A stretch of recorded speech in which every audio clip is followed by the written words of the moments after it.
Dimulai dari Pulkit meminta Gangga untuk memeriksa Supriya. Sepertinya Supriya sedang sakit. Gangga mengikuti Pulkit untuk melihat keadaan Supriya. Mereka mendengar Supriya muntah-muntah. Pulkit berkata, dari pagi tadi dia muntah-muntah dan pusing. Pulkit dan Gangga mengkhawatirkannya.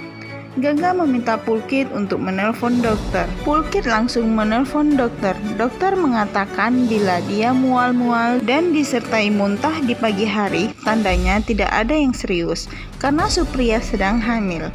Pulkit merasa senang sekali. Gangga langsung memeluk Supriya.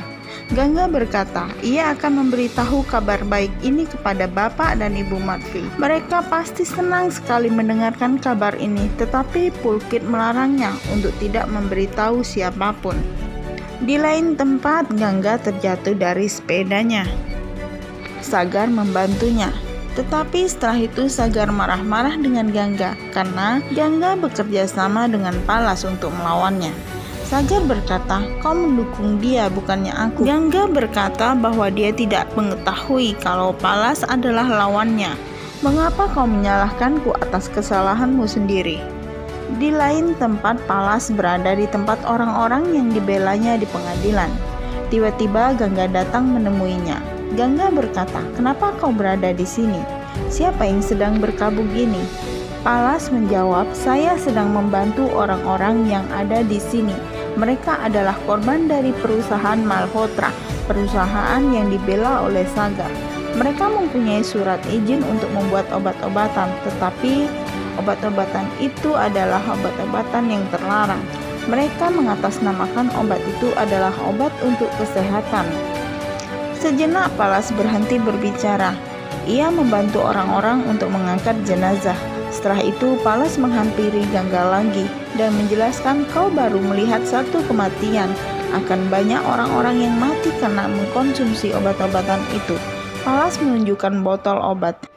Ini bukan obat, tetapi racun yang mematikan. Perlahan tapi pasti, orang yang mengkonsumsinya pasti akan ketagihan atau kecanduan.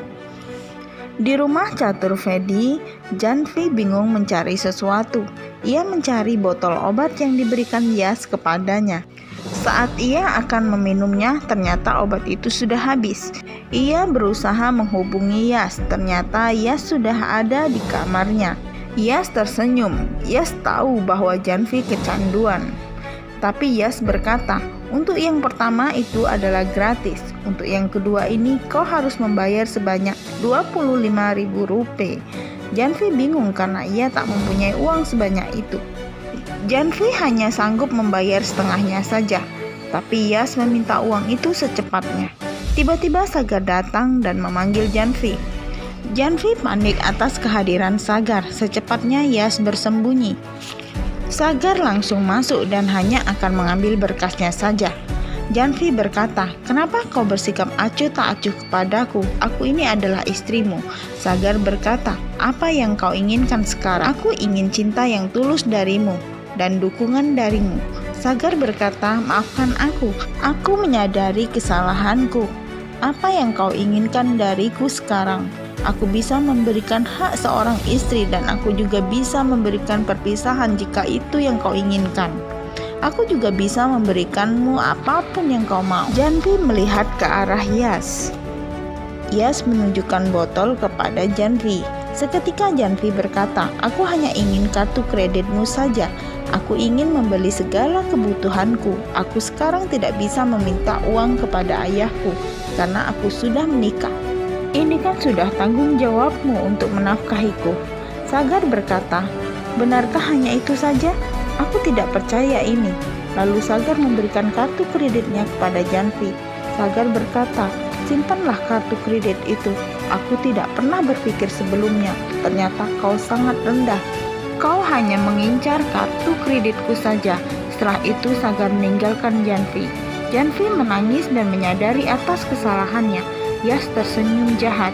Dalam hatinya berkata, kau mengendalikan Sagar, aku mengendalikanmu.